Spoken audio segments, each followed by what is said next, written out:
ಇನ್ನು ಮುಂದೆ ರಾಜ್ಯ ಸರ್ಕಾರದಿಂದಲೇ ಆಂಬ್ಯುಲೆನ್ಸ್ ಸಿಗಲಿದೆ.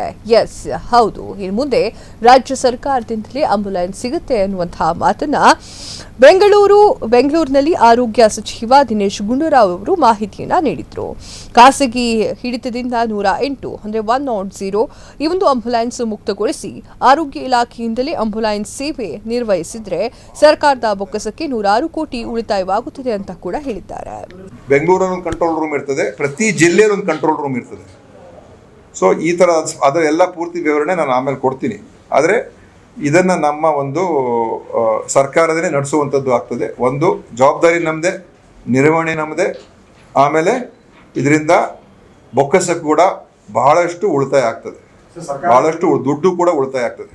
ಆಂಬ್ಯುಲೆನ್ಸ್ ಮೊದಲು ನಮ್ಮದೇ, ಈಗಲೂ ಕೂಡ ಆಂಬ್ಯುಲೆನ್ಸ್ ನಮ್ಮದೇನೆ. ಏಜೆನ್ಸಿ ಅವರು ಬರೀ ನಿರ್ವಹಣೆ ಮಾಡೋದು. ಅವ್ರು ಇನ್ನೊಂದೇನೆಂದರೆ ಆ ಕಮಾಂಡ್ ಕಂಟ್ರೋಲ್ ರೂಮ್ ಏನಿತ್ತು ಅದು ಅವ್ರು ಮಾಡೋರು. ಅದೇ ಮುಖ್ಯ.